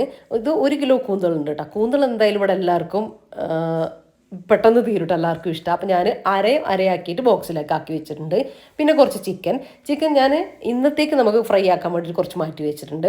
പിന്നെ കുറച്ച് കറിക്ക്, പിന്നെ കുറച്ചിങ്ങനെ ആ ഒരു ആരുള്ള പീസില്ലേ, ചണ്ടിയുള്ള കുറച്ച് മാംസം കൂടുതലുള്ള അതുകൾ നമുക്ക് സമൂസ അങ്ങനെ എന്തെങ്കിലും ആക്കാൻ വേണ്ടിയിട്ട് അതൊരു ബോക്സിലേക്ക് ആക്കി വെച്ചിട്ടുണ്ട് കേട്ടോ. അല്ലാതെ നമ്മളിപ്പം ഇപ്പം നമുക്ക് പെട്ടെന്ന് അങ്ങനെ എന്തെങ്കിലും വേണമെന്നുണ്ടെങ്കിൽ നമ്മൾ എല്ലാം കൂടെ എടുത്തിട്ട് അല്ല എല്ലാത്തിലും കൂടെ വെള്ളം ഒഴിച്ച് വെക്കണ്ടേ. അപ്പോൾ അതൊക്കെ അതിൻ്റെ ഒരു ഫ്രഷ്നസ്സും കാര്യങ്ങളൊക്കെ നഷ്ടപ്പെടാൻ ചാൻസ് ഉണ്ട് കേട്ടോ. ഇനിയിപ്പോൾ ആ ഒരു ഫ്രഷ്നെസ്സോട് കൂടിയിട്ട് നമ്മൾ വെക്കുന്ന ഫ്രഷ്നെസ്സോട് കൂടി നമുക്ക് മീനും ചിക്കനും ബീഫൊക്കെ കിട്ടണമെങ്കിൽ ഇതുപോലെ ചെയ്താൽ മതി കേട്ടോ. ക്ലീൻ ചെയ്തിട്ട് ഇതുപോലെ നഗയ്ക്ക് എത്രയാണോ മീനുള്ളത് ചിക്കനുള്ളത് ആ നഗയ്ക്ക് വെള്ളം ഒഴിച്ചിട്ട് അടച്ചു വെച്ച് കൊടുക്കുക. ഇത് നമ്മൾ എന്നാണോ എടുക്കുന്നത് അന്ന് നമ്മൾ വെക്കുന്ന അതേ രീതിയിലുള്ള ആ ഒരു ഫ്രഷ്നെസ്സോടെ നമുക്ക് കിട്ടും കേട്ടോ. ഞാനിങ്ങനെ തന്നെയാണ് സ്ഥിരമായിട്ട് ചെയ്യുന്നത് കേട്ടോ. അപ്പോൾ ഇതുപോലെ ട്രൈ ചെയ്ത് നോക്കിക്കോട്ടോ. നല്ല ഫ്രഷ് ആയിട്ട് തന്നെ നമുക്ക് കിട്ടും. അപ്പോൾ ഇതാ എല്ലാം ബോക്സുകളിലേക്ക് ആക്കി വെച്ചിട്ട് എല്ലാം റെഡിയാക്കി വെക്കുന്നുണ്ട്. നമുക്ക് ഒരുമിച്ച് ഫ്രീസറിലേക്കൊക്കെ സെറ്റാക്കിയിട്ട് വെക്കാം. അപ്പോൾ അതും റെഡി ആയിട്ടുണ്ട്. ഇനി ഇതാ ഞാൻ മീനിലേക്കും ചിക്കനിലേക്കും ഒക്കെ വേണ്ടിയിട്ടുള്ളൊരു അരപ്പ് തയ്യാറാക്കുന്നുണ്ട് കേട്ടോ. നമുക്ക് ഈ ഒരൊറ്റ അരപ്പ് എടുത്തു കഴിഞ്ഞാൽ നമുക്ക് മീനും ചിക്കനൊക്കെ പെരക്കി എടുക്കാമല്ലോ. അപ്പോൾ അതിന് വേണ്ടിയിട്ട് ഞാൻ ഫ്രീസറിൽ കുറച്ച് ഇഞ്ചി, വെളുത്തുള്ളി, ചുവന്നുള്ളിയൊക്കെ ഒന്ന് തൊലി കളഞ്ഞ് വെക്കാറുണ്ട് കേട്ടോ. അങ്ങനെ തന്നെ എടുക്കാൻ വേണ്ടിയിട്ട്. ഒരുപാട് നാൾ നമുക്ക് ഫ്രിഡ്ജിൽ വെക്കാൻ കഴിയില്ലല്ലോ, മുള വരുന്ന പ്രശ്നം ഉണ്ടാവില്ലേ. ഒരു 2 ആഴ്ചേൻ്റെ മേലേക്ക് ആകുമ്പോൾ മുള വരും. അപ്പോൾ ആ ഒരു പ്രശ്നം ഒഴിവാക്കാൻ ഞാൻ ഫ്രീസറിലാട്ടോ വെക്കുക. എന്നിട്ട് എടുക്കുന്ന സമയത്ത് ജസ്റ്റ് ഒന്ന് കഴുകിയിട്ട് യൂസ് ചെയ്യുകയാണ് ചെയ്യുക. അപ്പോൾ കുറച്ച് വെളുത്തുള്ളി, കുറച്ച് ചുവന്നുള്ളി, ഒരു കഷ്ണം ഇഞ്ചി, പിന്നെ മുളക് പൊടി, മഞ്ഞൾപ്പൊടി, ആവശ്യത്തിനുള്ള ഉപ്പ്, പെരുംജീരകം, വലിയ ജീരകം, ഇത്രയാണ് കേട്ടോ ഞാൻ ഇട്ട് കൊടുക്കുന്നത്. ഇത് ഈ ഒരു പിന്നെ കുറച്ച് ലെമൺ ജ്യൂസോ അതുപോലെ കുറച്ച് വിനാഗിരിയോ അതും കൂടെ ചേർത്ത് കൊടുക്കുക. ഞാനിപ്പോൾ വിനാഗിരിയെ ചേർത്ത് കൊടുത്തിട്ടില്ല. ഇനി നന്നായിട്ട് പേസ്റ്റ് ആക്കിയിട്ട് എടുക്കുക. ഈ ഒരു കൂട്ടില്ലേ, ഈ ഒരു അരപ്പ് ഇത് മീനിലേക്ക് ഇത് മാത്രം മതി കേട്ടോ. ഒരു ടീസ്പൂണൊക്കെ ഇട്ട് കൊടുത്താൽ തന്നെ നമുക്ക് മീൻ പൊരിക്കാനുള്ള ആ ഒരു മിക്സ്, ഒരു മസാല റെഡി ആയി കിട്ടും. ഈ സെയിം മിക്സ് തന്നെയാണ് ഞാൻ ചിക്കനിലേക്കും യൂസ് ചെയ്യുന്നത്. ചിക്കനിലേക്ക് നിങ്ങൾ ഇതിട്ട് കൊടുത്തതിന് ശേഷം കുറച്ച് കോൺഫ്ലവർ ഇട്ട് കൊടുക്കുക. ആ ഒരു മസാല, ആ ഒരു കോട്ടിങ് കിട്ടാൻ വേണ്ടിയിട്ട്. ഇട്ടില്ലെങ്കിലും കുഴപ്പമൊന്നുമില്ല, പക്ഷേ ആ ഒരു ക്രിസ്പിനെസ്സും കാര്യങ്ങളൊക്കെ കിട്ടാൻ വേണ്ടിയിട്ട് കുറച്ച് കോൺഫ്ലവർ, പിന്നെ വേണമെന്നുണ്ടെങ്കിൽ കുറച്ച് ഗരം മസാലയും കൂടെ ചേർത്ത് കൊടുക്കുക. ഇല്ലെങ്കിലും കുഴപ്പമൊന്നുമില്ല കേട്ടോ, ഓപ്ഷണലാണ് രണ്ടും. അപ്പോൾ രണ്ടിനും കൂടെ ഒറ്റ മസാല കേട്ടോ. ഇതെന്തായാലും ട്രൈ ആക്കി നോക്കുക കേട്ടോ. നിങ്ങൾ ട്രൈ ആക്കി നോക്കിയിട്ട് എന്നോട് അഭിപ്രായം പറയാൻ മറന്നു പോകരുത് കേട്ടോ. മീനിലും ചിക്കനിലും നിങ്ങൾ ചെയ്ത് കൊടുത്തോ, ഭയങ്കര ഈസി അല്ലേ. ഞാനിതിങ്ങനെ ഇടയ്ക്ക് ഇതിങ്ങനെ ഉണ്ടാക്കി വെക്കും കേട്ടോ. എന്നിട്ട് എയർ ടൈറ്റ് ആക്കിയിട്ട് ഫ്രീസറിലല്ല ഫ്രിഡ്ജിൽ വെക്കുക. എന്നിട്ട് ആവശ്യമുള്ളപ്പോൾ നമ്മൾ ഇഞ്ചിയും വെളുത്തുള്ളി പേസ്റ്റ് ഒന്നും വേറെ എടുക്കേണ്ട കാര്യമില്ല. ആ ബോക്സ് എടുത്തിട്ട് അതിൽ നിന്ന് ഒരു ടീസ്പൂൺ എടുത്ത് നമ്മൾ മസാല സെറ്റാണ് കേട്ടോ. നല്ല എളുപ്പത്തിൽ നമ്മളെ കുക്കിങ്ങും കാര്യങ്ങളൊക്കെ തീർക്കാൻ വേണ്ടി പറ്റും. ഞാനിപ്പോൾ ഇന്നത്തേക്ക് കുറച്ച് ചിക്കൻ ഇതുപോലെ തന്നെ മുളക് പെരക്കിയിട്ട് വെച്ച് കൊടുത്തിട്ടുണ്ട്. ഇനി ഈ അരപ്പ് ഇതുപോലെ എയർ ടൈറ്റ് ആക്കിയിട്ട് ഫ്രിഡ്ജിലേക്ക് വെച്ച് കൊടുക്കുക. ഫ്രിഡ്ജിലാണേ. പിന്നെ ഞാൻ മുളക് പെരക്കിയതില്ലേ അത് ഞാൻ ഫ്രിഡ്ജിലേ വെക്കുള്ളൂ, ഫ്രീസറിലല്ല കേട്ടോ. കാര്യം ഫ്രീസറിൽ ഞാൻ വെള്ളം ഒഴിച്ചിട്ടേ വെക്കാറുള്ളൂ. പെരക്കിയത് ഇന്നത്തേക്കും എനിക്ക് നാളത്തേക്കും അല്ലേ, അത് ഫ്രിഡ്ജിൽ വെച്ചാൽ മതി. അതിൻ്റെ അപ്പുറത്തേക്ക് നമ്മൾ പെരക്കി വെക്കേണ്ട കാര്യമില്ല. പിന്നെ ഈ ഒരു ബോട്ടില്ലേ നല്ല അടിപൊളിയാണ് കേട്ടോ. ഞാൻ ഓൺലൈനായിട്ട് വാങ്ങിയിട്ടുള്ളതാണ്. നമുക്ക് ജ്യൂസ് ഒഴിച്ച് വെക്കാം, പിന്നെ തണുത്ത വെള്ളം ഒഴിച്ച് വെക്കാം, പിന്നെ എന്താ പറയുക പാല്, ഇതെല്ലാം ഒഴിച്ചു വെക്കാൻ അടിപൊളി ഒരു കുപ്പിയാണ് കേട്ടോ. നല്ല ക്വാളിറ്റിയുള്ള ഒരു ഗ്ലാസ്സാണ് കേട്ടോ. ഗ്ലാസ്സാണ് വരുന്നത്. അതുപോലെ തന്നെ അടപ്പൊക്കെ നന്നായിട്ട് നല്ല ടൈറ്റായിട്ട് തന്നെ നിൽക്കുന്നുണ്ട്. എനിക്ക് ഭയങ്കരമായിട്ട് ഇഷ്ടപ്പെട്ടു. ജ്യൂസൊക്കെ ഒഴിച്ച് വെച്ചാൽ നല്ല രസമുണ്ട് കേട്ടോ കാണാനായിട്ട്. പിന്നെ മാത്രമല്ല നമ്മൾ ഫ്രിഡ്ജിൽ കുറേ സ്പേസ് നമുക്ക് ലാഭിക്കാൻ വേണ്ടി പറ്റും. ഡോറിൻ്റെ ഒരു സൈഡിലൊക്കെ വെച്ച് കൊടുത്താൽ നല്ല നീറ്റായിട്ട് തന്നെ ഇരുന്നോളൂ കേട്ടോ. ഒരു സൈഡിലേക്ക് നല്ല ഒതുങ്ങി നിൽക്കുന്നുണ്ട് കേട്ടോ. അപ്പോൾ ഇതിൻ്റെയും ലിങ്ക് ഞാൻ എന്തെങ്കിലും ഡിസ്ക്രിപ്ഷനിൽ കൊടുക്കുന്നുണ്ട്. ചെറിയ റേറ്റേ ഉള്ളൂ കേട്ടോ. അതിന് 4 കൂടെ ഒരു ചെറിയ എമൗണ്ടേ വരുന്നുള്ളൂ. ആ ഒരു സമയത്തിന് നമ്മുടെ ജ്യൂസിനുള്ള മുന്തിരി നമ്മൾ വേവിച്ചാൽ നന്നായിട്ട് തണുത്ത് വന്നിട്ടുണ്ടായിരുന്നു. അത് അങ്ങനെ ഒരു 2 തവണയായിട്ട് ഞാൻ മിക്സീൻ്റെ ജാറിലിട്ടിട്ട് നന്നായിട്ട് അരച്ചെടുത്തു. എന്നിട്ട് അരിച്ചെടുക്കുക കേട്ടോ. ചെറുതായിട്ട് കുരുവും കാര്യങ്ങളൊക്കെ ഉണ്ടാവും. അരിച്ചെടുത്തതാ നല്ല അടിപൊളി ജ്യൂസ് കിട്ടിയിട്ടുണ്ട്. ഇത് നിങ്ങൾക്ക് എങ്ങനെയാണോ തിക്നെസ്സും കാര്യങ്ങളൊക്കെ വേണ്ടത് അതിനനുസരിച്ച് എടുത്ത് കുടിക്കാവുന്നതാണ്. പിന്നെ വേണമെന്നുണ്ടെങ്കിൽ കുറച്ചുകൂടെ വെള്ളം ഒരു ഹാഫ് എടുത്തിട്ട്, ഒരു ഗ്ലാസ്സിന് ഹാഫ് എടുത്തിട്ട് പിന്നെ ബാക്കി വെള്ളം ഒഴിച്ചിട്ട് എടുക്കുക. പഞ്ചസാരയൊക്കെ നിങ്ങൾക്ക് ഇഷ്ടത്തിനനുസരിച്ച്, നിങ്ങളുടെ ടേസ്റ്റിനനുസരിച്ച് ചെയ്തെടുക്കുക. അപ്പോൾ നമ്മുടെ നല്ല അടിപൊളി ജ്യൂസ് ഇവിടെ റെഡി ആയിട്ടുണ്ട്. ഇനി ഇത് ഫ്രിഡ്ജിലേക്ക് തണുത്തൊക്കെ കുടിക്കാൻ നല്ല ടേസ്റ്റാണ് കേട്ടോ ഇത്. ഈ ബോട്ടിലാണെങ്കിൽ ഇതിന് പറ്റിയ ബോട്ടിലാട്ടോ. കാര്യം നമുക്ക് ഒരുപാട് ഉണ്ടാവുകയില്ല, ഒരു പാകത്തിന്. കുറേ ആകുമ്പോൾ നമ്മൾ അതിൽ നിന്ന് എടുത്ത് അത് മോശമായി പോവില്ല, അങ്ങനെ ഉണ്ടാവില്ല.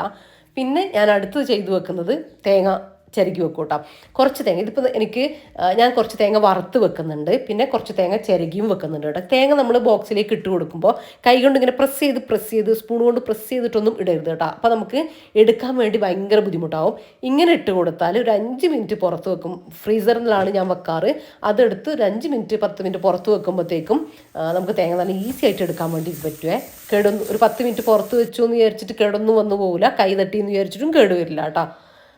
അപ്പോൾ അത് അങ്ങനെ എടുത്ത് വെക്കുന്നുണ്ട് ഞാൻ ഫ്രീസറിലേക്ക്. പിന്നെ ഇതാ കുറച്ച് തേങ്ങ ഇതുപോലെ അത്ര തന്നെ ഒരു തേങ്ങ ഞാൻ വറുക്കുന്നുണ്ട് കേട്ടോ. കടലക്കറി, ബീഫ് കറി ഒക്കെ ഉണ്ടാക്കുമ്പോൾ ചിക്കൻ കറിയിലൊക്കെ എടുക്കാൻ വേണ്ടിയിട്ട് ഒരു 3-4 വെളുത്തുള്ളി, 3-4 ചുവന്നുള്ളി, ഒരു കുറച്ച് വലിയ ജീരകം, കുറച്ച് കറിവേപ്പില ഇത്രയും ഇട്ടിട്ട് വെളിച്ചെണ്ണയിലൊന്ന് വറുത്തെടുക്കുന്നത്. അപ്പോൾ എനിക്ക് ഇത്രയും വറുത്താൽ മതി കേട്ടോ. ഒരുപാട് ഇങ്ങനെ റോസ്റ്റ് ആവുന്നത് ഇഷ്ടമല്ല.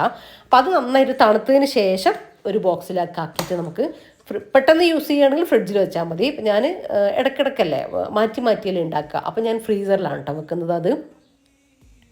ഇനി ഞാൻ ചെയ്യുന്ന വേറൊരു കാര്യം, നമ്മളെ സോയാബീനില്ലേ, ഇത് കുഞ്ഞു സോയാബീനാണ് കേട്ടോ. അത് ഇങ്ങനെ ഒരു അരമണിക്കൂർ വെള്ളത്തിൽ കുതിർത്ത് വെച്ചിട്ടുണ്ടായിരുന്നു. എന്നിട്ട് നന്നായിട്ട് കഴുകി ഇതുപോലെ പിഴിഞ്ഞെടുത്തിട്ട് ഫ്രിഡ്ജിലേക്ക് എടുത്ത് വെക്കുക. കാര്യം ഇത് നമുക്ക് മീനൊന്നും ഇല്ലാത്ത ദിവസം ഇടയിൽ എന്നൊന്നും നമ്മൾ മീൻ എടുക്കില്ല, പൊരിക്കാനായിട്ട് എടുക്കും. പിന്നെ മാത്രമല്ല നമ്മൾ വെള്ളപ്പം, ദോശ, പത്തിരി ഇതിൻ്റെ കൂടെയൊക്കെ കറിയായിട്ട് നമ്മൾ ഉണ്ടാക്കാറുണ്ട്. ഞാൻ ഇൻഷാല്ലാ ഞാൻ കാണിക്കാം കേട്ടോ, ഏതെങ്കിലും ഒരു വീഡിയോയിൽ കാണിക്കാം. അപ്പോൾ പിന്നെ ഉപ്പേരിക്കും ഞാൻ എടുക്കാറുണ്ട് കേട്ടോ. അപ്പോൾ അതിങ്ങനെ റെഡിയാക്കി വെച്ചാൽ അതൊക്കെ നമ്മൾ യൂസ് ചെയ്യും. ഇല്ലെങ്കിൽ വെള്ളത്തിലിടേണ്ട മടി, എടുക്കേണ്ട മടി, അതിൻ്റെ ടൈമൊക്കെ ആലോചിക്കുമ്പോൾ നമ്മൾ പെട്ടെന്ന് രാവിലെ എടുക്കില്ല. പിന്നെ അടുത്തത് ചെയ്യേണ്ടത് ഫ്രൂട്ട്സ്. ഇതുപോലെ നമ്മളെ വാട്ടർമെലനല്ലേ, വത്തക്ക നമ്മൾ കട്ട് ചെയ്തിട്ട് വെച്ചാൽ പെട്ടെന്ന് അതിന് ചുവ വ്യത്യാസം വരില്ലേ, പുറത്ത് വെച്ചാലും ഫ്രിഡ്ജിൽ വെച്ചാലൊക്കെ. അപ്പോൾ ഇങ്ങനെ വെച്ച് ഞാനതിൻ്റെ പകുതി എടുത്തിട്ട് ഫ്രീസറിലാട്ടോ വെച്ചത്, ബോക്സിലേക്ക് ആക്കിയത്. പിന്നെ ക്ലീൻ റാപ്പ് ചെയ്തിട്ട് ഒരു പീസ് എടുത്ത് വെക്കും, ഒരു പീസ് ഞാൻ പുറത്തും വെക്കും കേട്ടോ. അങ്ങനെ എടുക്കലുള്ളൂ. എന്നാൽ പെട്ടെന്ന് കേട് വരുന്നത് ഒഴിവാക്കാൻ വേണ്ടിയിട്ട് പറ്റും. അതുപോലെ ഏത് ഫ്രൂട്ടും നമുക്ക് അതുപോലെ തന്നെ ഷേക്കിനോ ജ്യൂസിനൊക്കെ വേണ്ടിയിട്ട് ഫ്രീസറിൽ വെച്ചാൽ മതി, അതിന് ആവശ്യത്തിന് എടുത്താൽ മതി. അപ്പോൾ ആ ഫ്രൂട്ട് നാശമായി പോലെ നമ്മൾ പുറത്ത് വെച്ചിട്ട്. പിന്നെ ഇതാ ഞാൻ കുറച്ച് സ്നാക്സും കൂടെ ഉണ്ടാക്കി വെക്കുന്നുണ്ട്. നമുക്ക് തന്നെ ഇപ്പോൾ പുറത്തുനിന്നൊന്നും സ്നാക്സ് ഒന്നും വാങ്ങാതെ വല്ലപ്പോഴൊക്കെ ഒന്ന് എന്തെങ്കിലും ഒന്ന് കഴിക്കണം എന്ന് തോന്നുമ്പോൾ നമ്മുടെ വീട്ടിലുള്ള സ്നാക്സ് തന്നെ നമുക്ക് എടുത്ത് ഫ്രൈ ആക്കിയിട്ട് കഴിക്കാമല്ലോ. അതിന് വേണ്ടിയിട്ട് അപ്പോൾ ഞാൻ ആദ്യം ഉണ്ടാക്കിയ അത് സമൂസക്കുള്ള മസാല, ഇപ്പോഴത്തത് ഉരുളക്കിഴങ്ങ് ഇട്ടത് കട്ട്ലറ്റിനുള്ള മസാല കേട്ടോ. അപ്പോൾ അതാ ഞാൻ കട്ട്ലറ്റൊക്കെ ഒന്ന് റോൾ ചെയ്തിട്ട് എടുത്തിട്ടുണ്ട്. ഇനി ഇത് നമുക്ക് ഫ്രീസറിൽ പെട്ടെന്ന് എടുക്കുകയാണെങ്കിൽ നമുക്ക് ഫ്രിഡ്ജിൽ വെച്ച് കൊടുത്താൽ മതി. ഒരു 3-4-5 ദിവസം വരെ ഫ്രിഡ്ജിൽ വെച്ചാൽ മതി. അതിൻ്റെ അപ്പുറത്തേക്ക് നമ്മൾ എടുത്ത് വെക്കുകയാണെങ്കിൽ കൂടുതൽ ക്വാണ്ടിറ്റി ഉണ്ടെങ്കിൽ എനിക്ക് ഫ്രീസറിൽ വെച്ചാൽ മതി കേട്ടോ. അപ്പോൾ ഫ്രീസറിൽ വെക്കുമ്പോൾ നമ്മൾ ഇതുപോലെ ഒരു ബട്ടർ പേപ്പറോ ക്ലീൻ റാപ്പോ എന്തെങ്കിലും ഇങ്ങനെ ഇടയിൽ ഇട്ട് കൊടുത്തിട്ട് അതിൻ്റെ മുകളിൽ വെച്ച് കൊടുക്കണം. ഇല്ലെങ്കിൽ തമ്മിൽ ഒട്ടിപ്പിടിക്കും. ഇനിയിപ്പോൾ ഈ ഒരു നിങ്ങൾ സിബ്ലോ കവറിലാണ് വെക്കുന്നതെന്ന് വെച്ചാൽ നിങ്ങളൊരു പ്ലേറ്റിൽ എല്ലാം ഇങ്ങനെ വെച്ചിട്ട് ഫ്രീസാക്കിയിട്ട് എടുത്തിട്ട് സിബ്ലോ കവറിലേക്ക് എല്ലാം കൂടെ ഇട്ട് കൊടുത്താൽ മതി കേട്ടോ. അപ്പോൾ നമുക്ക് സ്ഥലം ഒരുപാട് നമുക്ക് ഫ്രീസറിലൊക്കെ ലാഭിക്കാൻ വേണ്ടി പറ്റും. സ്പേസ് കുറവുള്ളവർ ആ രീതിയിൽ എല്ലാത്തിനും സിബ്ലോ കവർ എടുത്തോ കേട്ടോ. ഇങ്ങനത്തെ കാര്യങ്ങളൊക്കെ ചെയ്യാൻ ഇപ്പോൾ നമുക്ക് ഒരുപാട് സ്പേസും കാര്യങ്ങളൊക്കെ കിട്ടുമേ. പിന്നെ നമ്മൾ ഫ്രീസാക്കി വെച്ചതുകൊണ്ട് നമുക്ക് അതിൽ നിന്ന് ഇളക്കിയെടുക്കാനും ഒരു ബുദ്ധിമുട്ടും ഉണ്ടാവില്ല കേട്ടോ. അപ്പം ഇങ്ങനെ ഞാൻ ബോക്സിൽ വെക്കുന്നതുകൊണ്ടാണ് ഇതുപോലെ ബട്ടർ പേപ്പർ വെച്ച് കൊടുത്തത്. ഇനി നമ്മളെ സമൂസയും കൂടെ ഞാനിതുപോലെ ചെയ്തെടുത്തിട്ടുണ്ട്. പിന്നെ ഇത് നമുക്ക് ബോക്സിലേക്ക് ആക്കിയിട്ട് വെക്കാം. ഇതെല്ലാം നമുക്കുള്ളതൊന്നും അല്ല കേട്ടോ. റഫീഖ, നിങ്ങൾ എൻ്റെ വീഡിയോ കണ്ടിട്ടുണ്ടാകും, റഫീഖ സ്റ്റേഷനിലേക്ക് ഇടയ്ക്ക് കൊണ്ടുപോകുന്നൊക്കെ കണ്ടിട്ടുണ്ടാവില്ലേ. അപ്പം അങ്ങനെയൊക്കെ നമുക്ക് ആവശ്യമുണ്ട്, അതിന് വേണ്ടിയിട്ടും കൂടെയാണ് കേട്ടോ. അപ്പോൾ ഇതും അതുപോലെ തന്നെ നമ്മൾ ഇങ്ങനെ നിരത്തി വെച്ച് കൊടുത്തിട്ട് അതിൻ്റെ മുകളിലേക്ക് ബട്ടർ പേപ്പറും വെച്ചിട്ടാണ് കേട്ടോ ഞാൻ വെച്ച് കൊടുക്കുന്നത്. ഇതും ഞാൻ ഫ്രിഡ്ജിലേക്കാണ് വെക്കുന്നത്, എനിക്ക് പെട്ടെന്ന് തീരുന്നത് കൊണ്ടാണ് കേട്ടോ. നിങ്ങൾ കുറേ ദിവസത്തിനുള്ള സ്നാക്സ് ആണെങ്കിൽ ഫ്രീസറിലേക്ക് വെച്ച് കൊടുക്കണേ. ഇനിയിപ്പോൾ നമ്മളെ അരിയെല്ലാം കുതിർന്ന് സെറ്റായിട്ട് വന്നിട്ടുണ്ട്. അതിനുശേഷം നമുക്ക് അരിയൊക്കെ ഒന്ന് അരച്ച് റെഡിയാക്കിയിട്ട് എടുക്കാം. ഞാനിപ്പോൾ ദോശയ്ക്കും വെള്ളപ്പത്തിനുമാണ് അരി ഇട്ടിട്ടുള്ളത്. അപ്പോൾ നമുക്ക് 1 കിലോ അരി 2 ദിവസത്തേക്കാണ് കേട്ടോ ഉണ്ടാവുക. അപ്പോൾ ദോശയും ഞാൻ 2 ദിവസത്തേക്ക്, ദോശയോ ഇത് രണ്ടും ഞാൻ പറഞ്ഞല്ലോ, നമുക്ക് ദോശയ്ക്കും ഇഡ്ഡലിക്കും പറ്റുന്ന ബാറ്ററാണ് ഞാൻ ഉണ്ടാക്കിയെടുക്കുക. ഉഴുന്നൊക്കെ ഇട്ടിട്ടുള്ളത്. അപ്പോൾ അത് രണ്ടിനും പറ്റും കേട്ടോ. ഒരു ദിവസം ഞാൻ ദോശ ഉണ്ടാക്കും, ഒരു ദിവസം ഞാൻ ഇഡ്ഡലി ഉണ്ടാക്കും, അങ്ങനെയാണേ. അപ്പോൾ ഇതാ ഞാൻ ബോക്സിലേക്ക് ഒഴിച്ചു കൊടുക്കുന്നത് എന്താണെന്ന് വെച്ചാൽ, ബോക്സിൽ ഒഴിച്ച് ഇതുപോലെ എല്ലാം ഇതുപോലെ ബോക്സിലേക്ക് ആക്കിയിട്ട് ഇനി വെള്ളപ്പത്തിനും കൂടെ അരച്ചെടുക്കട്ടെ. എന്നിട്ട് ബോക്സിലേക്ക് ആക്കി വെച്ചിട്ട് എല്ലാം ഇതുപോലെ എയർ ടൈറ്റ് ബോക്സിലേക്ക് ആക്കി വെക്കാം. എന്നിട്ട് നമുക്ക് ഏതാണോ എനിക്ക് നാളെ രാവിലെ എന്താണോ ആവശ്യമുള്ളത് അത് മാത്രമാണ് ഞാൻ പുറത്ത് വെച്ചിട്ട് ഫെർമെൻറ്റേഷന് വേണ്ടിയിട്ട് പൊങ്ങാൻ വേണ്ടിയിട്ട് വെച്ച് കൊടുക്കുന്നത് കേട്ടോ. ബാക്കിയെല്ലാം ഞാൻ ഇപ്പം തന്നെ ഇങ്ങനെ തന്നെ എടുത്തിട്ട് ഫ്രിഡ്ജിലേക്ക് പൊങ്ങാൻ വേണ്ടി വെക്കുന്നില്ല, ഫ്രിഡ്ജിലേക്ക് വെച്ച് കൊടുക്കുക. ഇതിപ്പോൾ വെള്ളപ്പത്തിന് ഞാൻ ക്ലിയർ ആക്കി തരാം. ഇതിപ്പോൾ വെള്ളപ്പത്തിനുള്ള മാവ് അരക്കുന്നത് കേട്ടോ. അപ്പോൾ അതും അരച്ചിട്ട് ഇതുപോലെ തന്നെ ബോക്സിലേക്കാക്കി വെച്ച് കൊടുക്കുന്നുണ്ട്. അപ്പോൾ ഞാൻ ആദ്യം നാളെ ദോശ ഉണ്ടാക്കാമെന്ന് വിചാരിച്ചു. പിന്നെ ഞാൻ വിചാരിച്ചു വേണ്ട, നാളെ വെള്ളപ്പം ഉണ്ടാക്കാമെന്ന് വിചാരിച്ചു. വെള്ളപ്പം കുറച്ച് ദിവസമായിട്ട് ഉണ്ടാക്കി, അതുകൊണ്ടാട്ടോ ഈ ബൗൾ ഞാൻ മാറ്റിയത്. ദോശേൻ്റെ ബാറ്റർ രണ്ടും അതാ റോസ് അടപ്പുള്ള അതിലേക്ക് ഒഴിച്ചു കൊടുത്തിട്ടുണ്ട്. ഞാനിപ്പോൾ പൊങ്ങാൻ വേണ്ടി വെച്ച് കൊടുക്കുന്നില്ല. അതുപോലെ തന്നെ നമ്മൾ വെള്ളപ്പത്തിൻ്റെ മാവും എനിക്ക് 2 ദിവസത്തിന് ഉണ്ടാവുക. അപ്പോൾ ഒരെണ്ണം ഞാനിതാ ബോക്സിലേക്ക് ആക്കി വെച്ച് കൊടുക്കുന്നുണ്ട്. പിന്നെ നാളത്തേക്കുള്ളത് ഞാൻ ആ ബൗളിൽ തന്നെ പൊങ്ങാൻ വേണ്ടിയിട്ട് പുറത്ത് തന്നെ വെച്ച് കൊടുക്കുന്നുണ്ട്. ഞാൻ ആ 3 ബോക്സും ഇല്ലേ, മാവ് ഒഴിച്ച് വെച്ച 3 ബോക്സും ഇപ്പം തന്നെ ഫ്രിഡ്ജിലേക്ക് വെച്ച് കൊടുക്കുക. കാരണം പൊങ്ങി വരേണ്ട കാര്യമില്ല. എന്നിട്ട് നമുക്ക് എന്നാണോ എനിക്കിത് വേണ്ടത്, അതേപോലെ നാളെ ഇപ്പോൾ എനിക്ക് ദോശ വേണമെങ്കിൽ അതല്ലെങ്കിൽ ഇഡ്ഡലി വേണമെങ്കിൽ ഇതിൽ നിന്ന് ഒരു ബോക്സ് എടുത്തിട്ട് നാളെ വൈകുന്നേരം ഒരു 5 മണിയൊക്കെ ആകുമ്പോൾ ഞാൻ പുറത്തെടുത്ത് വെക്കും. എന്നാൽ പിറ്റത്തെ ദിവസത്തേക്ക് ഒരു 6 മണിയൊക്കെ ആകുമ്പോഴത്തേക്ക് നമുക്ക് നന്നായിട്ട് പൊങ്ങി റെഡിയായിട്ട് കിട്ടും കേട്ടോ. മാവ് പുളിച്ചു പോവുക അങ്ങനത്തെ പ്രശ്നമൊന്നും ഉണ്ടാവില്ല. നമ്മൾ കയ്യിലിട്ടിളക്കി അങ്ങനത്തെ പ്രശ്നങ്ങളൊന്നും ഉണ്ടാവില്ല കേട്ടോ. അപ്പോൾ ഇതുപോലെ ഒന്ന് ട്രൈ ആക്കി നോക്ക് കേട്ടോ. സക്സസ് ആണ്. അപ്പോൾ ഒന്ന് ചെയ്ത് നോക്ക് കേട്ടോ. അപ്പോൾ ഞാൻ 3 ഒരെണ്ണം വെള്ളപ്പത്തിൻ്റെ 2 ദോശേൻ്റെയാ. ഒരു വെള്ളപ്പത്തിൻ്റെ മാവ് ഞാൻ പുറത്ത് തന്നെ വെച്ച് കൊടുത്തിട്ടുണ്ട് കേട്ടോ, നാളത്തേക്ക് പൊങ്ങാൻ വേണ്ടിയിട്ട്. ഇപ്പോൾ നിങ്ങൾക്ക് അത് ക്ലിയർ ആയിട്ടുണ്ടെന്ന് വിചാരിക്കുന്നത്. ഇനി നമുക്ക് നമ്മൾ റെഡിയാക്കി വെച്ചിട്ടുള്ള ഐറ്റംസ് ഒക്കെ നമ്മൾ ഫ്രിഡ്ജിലേക്ക് ഒന്ന് സെറ്റാക്കിയിട്ട് വെക്കാം. അപ്പോൾ നമ്മൾ ആദ്യം തന്നെ ഫ്രിഡ്ജെല്ലാം ഒന്ന് അറേഞ്ച് ചെയ്ത് റെഡിയാക്കിയിട്ട് വെച്ചിട്ടുണ്ടായിരുന്നല്ലോ. അപ്പോൾ എല്ലാം ഒതുക്കി നമുക്ക് വെച്ച് കൊടുക്കാം. എല്ലാം നല്ല ക്ലീൻ ആക്കിയിട്ട് റെഡിയാക്കിയിട്ടാണുള്ളത്. അപ്പോൾ എല്ലാം നമുക്ക് ഏതാണോ ഫസ്റ്റ് വേണ്ടത് നമുക്കറിയാലോ, അതിനനുസരിച്ച് എല്ലാം സെറ്റാക്കിയിട്ട് വെച്ച് കൊടുക്കാം കേട്ടോ. അപ്പോൾ ഇങ്ങനെ ഇതുവരെ ഒരു മീൽ പ്രിപ്പറേഷൻ ഒന്നും ചെയ്യാത്തവരുണ്ടെങ്കിൽ ഇതുപോലെയൊക്കെ ഒന്ന് ചെയ്ത് നോക്ക് കേട്ടോ. അപ്പോൾ നിങ്ങൾക്ക് പറ്റുന്ന രീതിയിലൊക്കെ ഒന്ന് ചെയ്ത് നോക്ക്. ഭയങ്കര യൂസ്ഫുള്ളാണ്. നമുക്ക് ഒരുപാട് ഫ്രീ ടൈം കിട്ടും. ഞാൻ ഇതൊക്കെ വെച്ചിട്ടുള്ള ഇങ്ങനെ ഞാൻ സെറ്റാക്കി വെച്ചിട്ടുള്ള എൻ്റെ കുക്കിങ്ങും ഒരു ഡേ ഇൻ മൈ ലൈഫും കാര്യങ്ങളും ഞാൻ കാണിക്കാം കേട്ടോ. അപ്പോൾ നിങ്ങൾക്കത് മനസ്സിലാവും എത്രത്തോളം ഈസിയാണെന്ന്. പൊതുവേ ഞാൻ എത്ര തിരക്കുണ്ടെങ്കിലും തലേ ദിവസമെങ്കിലും ഞാൻ ചെറുതായിട്ടൊന്ന് പ്രിപ്പറേഷനും കാര്യങ്ങളൊക്കെ ഒന്ന് ചെയ്യലുണ്ട് കേട്ടോ. അപ്പോൾ അത് ചെയ്യുന്നവർ അത്ര ചെയ്യാൻ പറ്റുമോ എന്നുള്ളവർ അത് ചെയ്യുക, അല്ല ഇങ്ങനെ ചെയ്യാൻ പറ്റുന്നുള്ളത് ഇങ്ങനെ ചെയ്യുക കേട്ടോ. ഇതിപ്പോൾ ഞാൻ പറഞ്ഞില്ല, ഞാൻ രാത്രി വരെയുള്ള ടൈമിൽ കുറച്ച് സമയം എടുത്തിട്ടാണ് ഞാൻ ചെയ്തിട്ടുള്ളത്. അപ്പോൾ നിങ്ങൾ ചിലപ്പം നിങ്ങൾക്ക് ഒരു ദിവസം തന്നെ പറ്റിയിട്ടില്ലെങ്കിൽ ഒരു ദിവസം പിറ്റത്തെ ദിവസമായിട്ട് ചെയ്ത് നോക്കട്ടോ. എന്നാൽ പിന്നെ നമുക്ക് എനിക്കൊരു 2 ആഴ്ചത്തേക്ക് ഇനി ഇങ്ങനത്തെ കാര്യങ്ങളൊന്നും ചെയ്യേണ്ട കാര്യമില്ല കേട്ടോ. ഇത് 2 ആഴ്ച വരെ നമുക്ക് സെറ്റായിട്ട് കിട്ടും. ഓരോരോ കാര്യങ്ങൾ നമ്മൾ ചെയ്തിട്ടില്ല. പിന്നെ ഇതിൻ്റെ ഇടയിൽ നമുക്ക് ഇപ്പോൾ ബ്രേക്ക്ഫാസ്റ്റ് ആണെങ്കിൽ ഇപ്പോൾ ഒരു ദിവസം ദോശ ഉണ്ടാക്കി, അടുത്ത ദിവസം ചിലപ്പോൾ നമ്മളെ ഇതിനനുസരിച്ച് നമ്മൾ ഉപ്മാവ് ഉണ്ടാക്കും, ചിലപ്പോൾ വേറെ എന്തെങ്കിലും ഉണ്ടാക്കും. അങ്ങനെയാകുമ്പോൾ അങ്ങനെ എല്ലാം കൂടെ വെച്ചിട്ട് നോക്കിയിട്ടാണ് കേട്ടോ. അതുപോലെ തന്നെ കറികൾ തന്നെ നമുക്ക് അങ്ങോട്ടും ഇങ്ങോട്ടൊക്കെ ചേഞ്ച് ഒക്കെ വരുമല്ലോ. അപ്പോൾ അങ്ങനെ വെച്ച് നോക്കുമ്പോൾ നമുക്ക് കുറച്ചുകൂടെ ദിവസം നമുക്ക് അങ്ങോട്ടേക്ക് കിട്ടും. അപ്പോൾ ഇതാ മീനും അതുപോലെ തന്നെ തേങ്ങ ചിരകിയതും ഫ്രൂട്ട്സും എല്ലാം ഞാൻ റെഡിയാക്കിയിട്ട് വെച്ചിട്ടുണ്ട്. ഞാൻ ഇതിലേക്ക് നമ്മുടെ സപ്പോട്ടയില്ലേ ചിക്കും കൂടെ ഒന്ന് സ്കോപ്പ് ചെയ്ത് വെക്കാനുണ്ടായിരുന്നു. പക്ഷേ എനിക്ക് ടൈം കിട്ടിയിട്ടില്ല കേട്ടോ, രാത്രി ആയിട്ട് പോയി. അങ്ങനെ പിന്നെ ഞാൻ നിർത്തിയതാണേ. അപ്പോൾ ഇത്രയൊക്കെയാണ് എൻ്റെ പ്രിപ്പറേഷനും കാര്യങ്ങളും ഒക്കെ. പിന്നെ ഇതിൽ എക്സ്ട്രാ വരുന്നത് കുറച്ച് മന്തി മസാല, അതുപോലെ തന്നെ ഗരം മസാല, അങ്ങനത്തെ ഏലക്കപ്പൊടി, അങ്ങനത്തെ കുറച്ച് കാര്യങ്ങളൊക്കെ ഉണ്ടല്ലോ, അതും കൂടെ റെഡിയാക്കി വെക്കാറുണ്ട്. പക്ഷേ എനിക്ക് റമദാനിൽ ചെയ്ത കുറച്ച് കാര്യങ്ങളൊക്കെ ബാക്കിയുണ്ട് കേട്ടോ. അപ്പോൾ നമ്മൾ വെറുതെ ചെയ്യേണ്ട കാര്യമില്ലല്ലോ. അപ്പോൾ അത് തീരുന്നതിനനുസരിച്ച് ഞാൻ ചെയ്തു വെക്കുന്നതാണ്. അപ്പോൾ ഇത്രയൊക്കെ ഉള്ളൂ നമ്മുടെ ഇന്നത്തെ വീഡിയോയിലെ വിശേഷങ്ങളും കാര്യങ്ങളും ടിപ്സും ട്രിക്സും ഒക്കെ നിങ്ങൾക്ക് യൂസ്ഫുൾ ആയി എന്ന് വിചാരിക്കുന്നത്. അപ്പോൾ വീഡിയോ ഉപകാരപ്രദമായിട്ടുണ്ടെങ്കിൽ എന്തായാലും നിങ്ങളുടെ കമൻറ്റും ഒക്കെ അറിയിക്കാം. ലൈക്കും കമൻറ്റും ഒന്നും ചെയ്യാൻ മറന്നു പോകണ്ട. അപ്പോൾ ഇൻഷാ അല്ലാഹ് മറ്റൊരു വീഡിയോ ആയിട്ട് കാണാം. അപ്പോൾ എല്ലാവരോടും താങ്ക്സ് ഫോർ വാച്ചിങ്.